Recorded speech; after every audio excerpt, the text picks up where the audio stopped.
Hello friends, I hope you are doing well. हम कर रहे थे कॉम्प्लेक्स एनालिसिस। जैसे मैंने लास्ट वीडियो में आपको बताया था, आज हम करने वाले हैं सिंगुलैरिटी। ठीक है, सिंगुलैरिटी के टाइप, सिंगुलैरिटी को हम डिटेल से करेंगे। सिंगुलैरिटी के करने से पहले सबसे पहला एक डेफिनेशन आती है रेगुलर पॉइंट की। ठीक है, रेगुलर पॉइंट हमारा क्या होता है? A point z equal to z naught is called regular point of fz if there exists dilated neighborhood of z naught in which fz is differentiable। ठीक है, क्या कह रहा है ये कि एक पॉइंट है z equal to z nought, वो हमारा रेगुलर पॉइंट कहलाएगा एफ जेड का अगर there exist a neighbourhood of Z nought, मतलब जेड नोट का एक नेबरहुड, डिलीटेड नेबरहुड एग्जिस्ट कर जाए जहां पर हमारा एफ जेड है जो डिफरेंशिएबल है। अब यहाँ पर हमारी नई टर्म आई है डिलीटेड नेबरहुड। अब डिलीटेड नेबरहुड क्या होता है? आपने नेबरहुड की डेफिनेशन तो पढ़ी होगी, रियल एनालिसिस में भी मैंने पढ़ाई हुई है, आप देख लेना।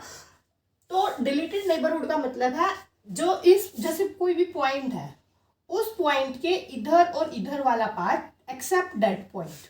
ठीक है, मतलब जैसे अगर हम देखना चाहें डिलीटेड नेबरहुड ऑफ 2, अगर हम 2 का डिलीटेड नेबरहुड देख रहे हैं तो उसका मतलब क्या है? ये रियल लाइन है तो 2 का ये हम नेबरहुड पॉइंट लेते हैं, मतलब ऐसे लेते हैं ना, तो यहाँ वाला और यहाँ वाला एक्सेप्ट दैट पॉइंट, मतलब इसका डिलीटेड नेबरहुड क्या हो जाएगा? 1.9 से 2 यूनियन 2 से 2.1, मतलब 2 नहीं होगा। ठीक है, जैसे अगर हम इन जनरल लिखना चाहे तो इसको कैसे लिखेंगे? डिलीटेड नेबरहुड होगा, अगर सी डी उसका नेबरहुड है तो डिलीटेड नेबरहुड क्या होगा? जहां पर हमारा ए यहाँ लाई कर रहा है तो सी यूनियन, मतलब बस ए पॉइंट नहीं होना चाहिए, ए की वजह से इसे डिलीटेड नेबरहुड बोलते हैं कि जो हमारा पॉइंट है वो वहां से डिलीट कर दिया जाए। ठीक है, तो हमारी डेफिनेशन है अगर उस एफजेड का डिलीटेड नेबरहुड होगा, अगर जहां पर उसके डिलीटेड नेबरहुड में अगर फंक्शन डिफरेंशिएबल है तो वो पॉइंट हमारा रेगुलर पॉइंट होगा। अब second definition, analytic function. Analytic function की हम पहले भी एक डेफिनेशन कर चुके हैं, उस पर भी हमने डिफरेंशिएशन वाले, मतलब उसी से की थी कि उसके नेबरहुड में अगर फंक्शन डिफरेंशिएबल है हर पॉइंट पे तो वो एनालिटिक फंक्शन होता है। या हम ऐसे भी बोल सकते हैं इसको, a function F Z is said to be analytic function, it's said to be analytic function at z naught if z naught is a regular point। ठीक है, ये रेगुलर पॉइंट की डेफिनेशन टर्म में होगी कि अगर वो हमारा पॉइंट रेगुलर पॉइंट है तो हमारा फंक्शन एनालिटिक फंक्शन होगा। For example F Z is E Z sine Z, E Z sine Z, cos Z, मतलब हमारे पास एनालिटिक फंक्शन के तो काफ़ी एग्जांपल हो सकते हैं, जेड जेड एन, ये सारे हमारे एनालिटिक फंक्शन के एग्जांपल्स हैं। ठीक है, अब नेक्स्ट पढ़ते हैं हम सिंगुलैरिटी क्या होती है। तो सिंगुलैरिटी की डेफिनेशन है a point z equal to z naught is called singular point if F Z is not analytic at z naught। Singular point कौन सा पॉइंट कहलाएगा? जहां पर हमारा फंक्शन एनालिटिक नहीं है। फॉर एग्जांपल जैसे 1/z-1 है। ठीक है, अब ये फंक्शन हमारा किस पर डिफरेंशिएबल नहीं है? 1 पर, मतलब 1 पर ये हमारा फंक्शन एनालिटिक नहीं है। ठीक है, अगर 1 पर एनालिटिक नहीं है तो हमारा ये सिंगुलर पॉइंट क्या है? इसका सिंगुलर पॉइंट हमारा इसका वन हो जाएगा, क्योंकि वो वन पे नहीं है। अब देखो वन के इधर भी है इधर भी है, हर जगह है, बट हमारा वन पर नहीं डिफाइन है, वन पर ये डिफरेंशिएबल नहीं है, वन पर ये एनालिटिक नहीं है, तो ये हमारी हो जाएगी सिंगुलैरिटी, मतलब सिंगुलर पॉइंट हमारा इसका हो गया वन। तो सिंगुलैरिटी की डेफिनेशन क्या हुई, जहां पर हमारा पॉइंट फंक्शन एनालिटिक नहीं है वो हमारा सिंगुलैरिटी हो जाती है वहां पे, मतलब सिंगुलर पॉइंट हो जाता है। ठीक है, अब सिंगुलैरिटी की होती है दो टाइप मेनली, तो सिंगुलैरिटी के मेन होते हैं दो। First isolated singularity, second non isolated singularity. आज हम आइसोलेटेड सिंगुलैरिटी करने वाले हैं मेनली। ठीक है, आइसोलेटेड में फिर तीन टाइप होते हैं, जैसे फर्स्ट रिमूवेबल सिंगुलैरिटी, सेकंड पोल, थर्ड एसेंशियल। ठीक है, आज हम पहले ये करेंगे, नॉन आइसोलेटेड वाला हम नेक्स्ट वीडियो में डिस्कस करेंगे। तो आइसोलेटेड सिंगुलैरिटी की क्या डेफिनेशन है, ये रेगुलर पॉइंट से ही मिलती जुलती है, जैसे a isolated singularity, a point z0 is called isolated singularity of a function fz if there exists a deleted neighborhood of z0 in which fz is analytic. ठीक है, कि अगर यहाँ पर function if there exist a deleted neighbourhood of Z nought in which F Z is analytic, जहाँ पर हमारा एक डिलीटेड नेबरहुड एग्जिस्ट कर जाए जहाँ पर हमारा फंक्शन एनालिटिक है। I think in which function F Z is not analytic आना चाहिए, जहाँ पर हमारा फंक्शन एनालिटिक नहीं यहाँ पर तो आएगा इन विच एफ इज एनालिटिक। ये एक सिंगुलर पॉइंट, एक सिंगुलर पॉइंट जेड नोट है, जो मतलब हम सिंगुलैरिटी की बात कर रहे हैं तो पहले हम सिंगुलर पॉइंट लेंगे, जो हम जेड नोट ले रहे हैं वो सिंगुलर पॉइंट है। A singular point Z note is called isolated singularity of a function F Z if there exist a deleted neighbourhood of Z naught in which F Z is analytic, या F Z note is regular point. क्योंकि हमने regular point से ही होता है तभी हम analytic बोलते हैं, तो आप दोनों फॉर्म में इस डेफिनेशन को लिख सकते हो कि उस पॉइंट के डिलीटेड नेबरहुड में फंक्शन एनालिटिक होना चाहिए। जैसे हमने ये लिखा था ना, अब ये वन पर इस पॉइंट को दिक्कत है, तो वन हमारा है यहाँ पे सिंगुलैरिटी, बट वन के नेबरहुड में तो कोई दिक्कत नहीं है ना। जैसे देखो ये लाइन है 0 1, अब यहाँ भी कोई दिक्कत नहीं है, यहाँ भी कोई दिक्कत नहीं है, फंक्शन डिफाइन है, बट वन पर ही दिक्कत है, तो वो होती है हमारी सिंगुलैरिटी की। आइसोलेटेड में क्या है कि उस पॉइंट सिंगुलर पॉइंट है बट उसके नेबरहुड में हमारा फंक्शन एनालिटिक होना चाहिए। ऐसे ही फिर नॉन आइसोलेटेड की क्या हो जाएगी, जो हमारी आइसोलेटेड नहीं है, non isolated singularity, A singular point z equal to z0 is called non isolated singularity if it is not isolated singularity। अगर हमारी आइसोलेटेड सिंगुलैरिटी नहीं है तो वो हमारी नॉन आइसोलेटेड हो जाएगी, जिसको हम अभी डिस्कस करने वाले हैं डिटेल में। एक और इनको पहचानने की टर्म होती है, आइसोलेटेड में हमारे कुछ फाइनाइट टर्म्स पे होती है सिंगुलैरिटी, जैसे कुछ फाइनाइट पॉइंट्स पे। नॉन आइसोलेटेड में हमारे इनफाइनाइट पॉइंट्स होते हैं, जैसे फॉर एग्जांपल इस टाइप से आ जाए तो cos z इक्वल टू 0 पे सिंगुलैरिटी है तो z आएगी 2n + 1 π/2।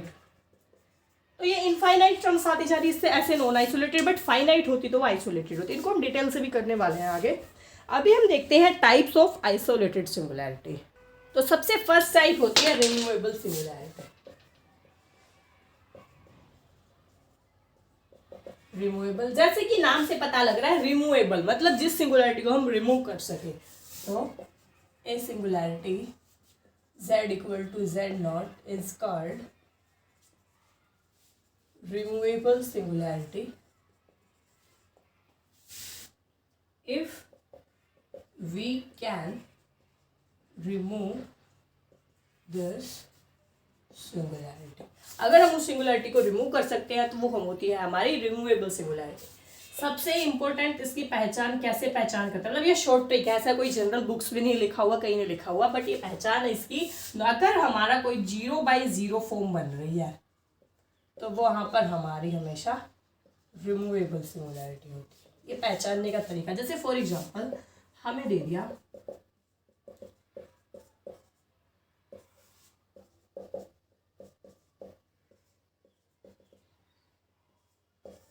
ठीक है, हमें चेक करना है इस फंक्शन के पास कौन सी सिंगुलैरिटी है। तो देखो ये तो इसका यहाँ जिसको हम रिमूव कर सके, ठीक है, हम बाय डेफिनेशन देखते हैं एक बार, इसको रिमूव कर सके तो अगर हम लिमिट ले z गोज टू 0 पे साइन z/z क्या होता है हमारा 1।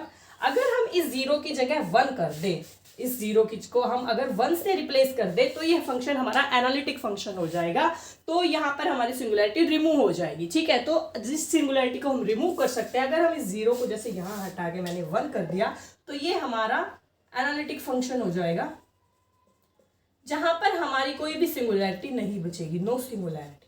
बट हमें क्वेश्चन में दिया हुआ है यहाँ पे 0, तो इसका मतलब इस सिंगुलैरिटी को हम रिमूव कर सकते हैं, तो इसीलिए ये होगी हमारी रिमूवेबल सिंगुलैरिटी। सेकंड, इसको चेक करने का तरीका क्या है, ये दिया हुआ है हमें, जैसे fz दे दिया sin z/z। अभी मैंने बताया जहां पर हमारी 0/0 फॉर्म बन रही है, जैसे हमें 0 पे दिया हुआ है, दिक्कत 0 पे है तो हम 0 पे चेक करेंगे, 0/0 फॉर्म बन रही है। जहां पर हमारी 0/0 फॉर्म बन रही है वो हमेशा रिमूवेबल सिंगुलैरिटी होती है। ठीक है, एग्जांपल करेंगे, अभी इस एग्जांपल से समझ लो कि अगर कभी हमें ये चेक करना है कि रिमूवेबल है या नहीं, तो आपसे अगर 0/0 फॉर्म बन रही है उस पॉइंट पे तो वो 101% हमारी रिमूवेबल सिंगुलैरिटी होगी। ठीक है, एक दो रिजल्ट है इस रिमूवेबल सिंगुलैरिटी के। फर्स्ट रिजल्ट है, if z = z0 is singular point of fz at of fz and limit of fz at z = z0 finitely exist, then this singularity is called removable singularity. मतलब अगर हमारी उस point पे जो singularity है वो उस पॉइंट पे जो fz की लिमिट है वो फाइनाइट लिमिट आ जाए, अगर फाइनाइटली लिमिट एग्जिस्ट कर जाए तो वो होती है हमारी रिमूवेबल सिंगुलर। जैसे अभी साइन z वाला z किया था, उसकी फाइनाइट लिमिट एग्जिस्ट कर रही है 1, तो वो होती है हमारी रिमूवेबल सिंगुलैरिटी। सेकेंड रिजल्ट है, if z = z0 is removable singularity of fz if and only if limit z goes to z0 fz into z minus। ठीक है, ये तो सेम ही बात है, लिमिट अगर फाइनाइटली एग्जिस्ट करेगी तो आप किसी के मल्टीप्लाई में करोगे तो वो 0 ही तो आएगी, क्योंकि यहाँ वाले की तो आ जाएगी फाइनाइट लिमिट। अब z गोज टू z0 यहाँ पुट करोगे तो वो 0 बन जाएगा। ठीक है, मतलब यहाँ भी यही कहना चाह रहा है कि एक फाइनाइट लिमिट एग्जिस्ट करेगी, वो फाइनाइट वैल्यू देगा फंक्शन और वो डिफाइन होगी, मेनली बात ये है। ठीक है, तो हम उस ऐसी कोई होगी जिसको हम रिमूव भी कर सकते होंगे, तो ये सारी होती है हमारी रिमूवेबल सिंगुलैरिटी। और सबसे मेन पहचान आपको शॉर्ट ट्रिक है, 0/0 फॉर्म चेक कर लो, वो हमारी रिमूवेबल सिंगुलैरिटी ही होगी। ठीक है, अब सेकेंड है पोल singularity.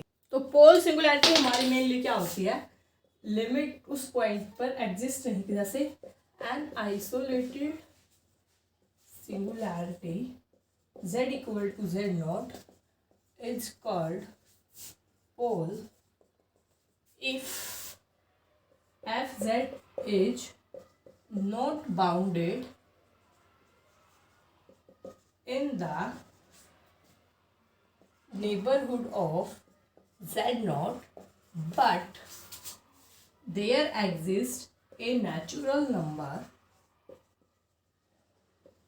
n belongs to capital N such that z minus z0 की power n fz is bounded in neighborhood of z0। ठीक है, मतलब एक isolated singularity z0 is called pole if, मतलब पहले हमारा है, मतलब हमारा फंक्शन पहले बाउंडेड नहीं है उस पॉइंट के नेबरहुड में, बट अगर हम मल्टीप्लाई कर दे z माइनस जेड नोट की पावर n से तो वो फंक्शन हमारा बाउंडेड हो जाता है। जैसे फॉर एग्जांपल 1/z², यहाँ पर 1/z² में हमारा पोल है ऑर्डर 2 का, मतलब सिंगुलैरिटी तो है, z इक्वल टू 0 पे सिंगुलैरिटी है, ये फंक्शन डिफाइन नहीं हो रहा तो सिंगुलैरिटी तो है, ठीक है। अब बट अगर हम इसको देखो z इक्वल टू 0 पे इनफाइनाइट हो रही है, ठीक है, तो देखो अभी हमने रिमूवेबल पढ़ा है, पोल पढ़ा है, तो रिमूवेबल तो नहीं है ना, कि ये 0/0 फॉर्म नहीं बन रही, ना ही इसकी फाइनाइट लिमिट एग्जिस्ट कर रही है, तो ये रिमूवेबल तो नहीं है। सेकंड पोल पढ़ा है हमने, तो ये बाउंडेड नहीं है एफ जेड, बट अगर हम इसकी मल्टीप्लाई कर दे जेड नोट से, जैसे जेड 0 पे है तो जेड माइनस जेड की 2 से, अब क्या हो गया, ये 1 फाइनाइट लिमिट एग्जिस्ट हो गई, 1 है, बाउंडेड है, ठीक है। तो ये इसका मतलब यही है, हमारा फंक्शन एफ जेड बाउंडेड नहीं है उस पॉइंट के नेबरहुड में, बट अगर हम जेड माइनस जेड नोट उसकी पावर से कर दे तो वो हमारा फंक्शन अगर बाउंडेड आ जाता है तो वो होती है हमारा पोल। और जो ये एन होता है वो होता है हमारा ऑर्डर ऑफ पोल, ठीक है। हमारा पोल कितने ऑर्डर का है, वो होता है हमारा पोल। तो here n is called order of pole, पोल का जो ऑर्डर होता है वो होता है हमारा n, ठीक है। अब इस पे भी रिजल्ट्स है हमारे 2-3। फर्स्ट तो है डेफिनेशन ही, if z equal to Z note is pole of F Z then limit z goes to z nought F Z is infinity, ठीक है। सेकेंड है let F Z has a pole at z equal to z nought then limit z goes to z nought F Z is infinity, but if limit z goes to z nought z minus Z nought की power F Z finitely exist, ठीक है।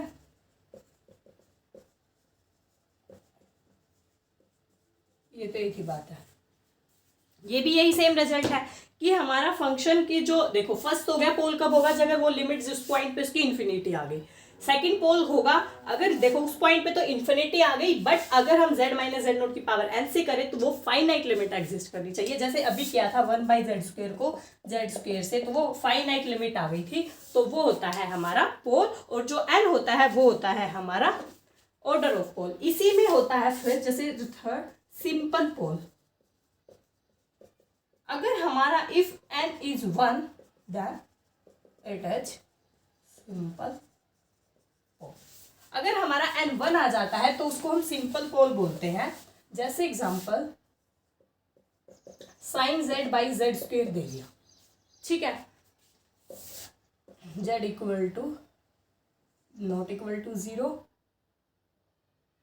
ठीक है। आप ऐसे मतलब इसी को लिखो साइन z बाई z² दे दिया, तो यहाँ पर देखो 0/0 फॉर्म तो बन रही है, ठीक है। बट एक और स्टिल कंफ्यूजन है, वो हम तब देखते हैं जब उसकी फाइनाइट लिमिट भी एग्जिस्ट करना चाहिए। हमने साइन z बाई z² तो कुछ नहीं पढ़ा हुआ ना, हम इसको रिमूव नहीं कर सकते क्योंकि हमें दूसरा पॉइंट नहीं गिवन। तो अब यहाँ पर इसका हो गया ये पोल, ठीक है। तो यहाँ पर पोल आप सीधा इसको देख के नहीं बोलोगे कि 2 है, नहीं, यहाँ पर ऑर्डर ऑफ पोल क्या होगा 1, क्योंकि अब देखो साइन z बाई z², आपने हमें इसे मल्टीप्लाई करना है z माइनस जेड नोट की पावर n से। Sine z by z², Z nought क्या है 0, n देखो अगर सबसे पहले हम ट्राई करके देखेंगे 1 से, पहले n को 1 लेंगे फिर 2 3 ऐसे लेके चलेंगे, जिस पर फाइनाइट होगी वही ऑर्डर हो जाएगा। अब z था तो ये क्या है sine z by z² into Z, limit लेके चल रहे हैं।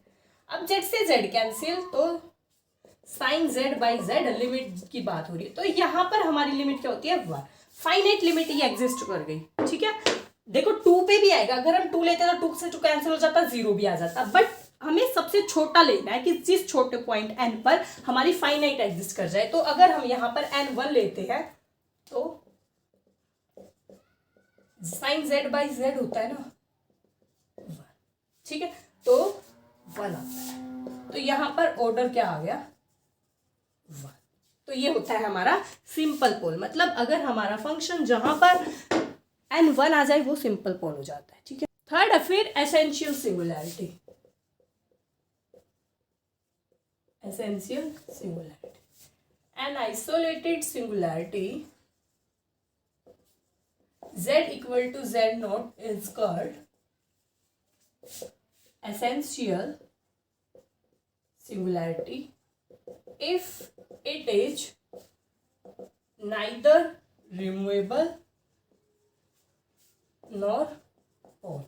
अगर सिंगुलैरिटी ना ही हमारी रिमूवेबल सिंगुलैरिटी है ना ही पोल है तो वो हमारी एसेंशियल सिंगुलैरिटी कहलाती है। रिजल्ट जैसे इसको पहचानने का एक ही तरीका है कि लिमिट ही एग्जिस्ट नहीं करेगी। जैसे if limit z goes to z naught fz does not exist then it is called essential singularity।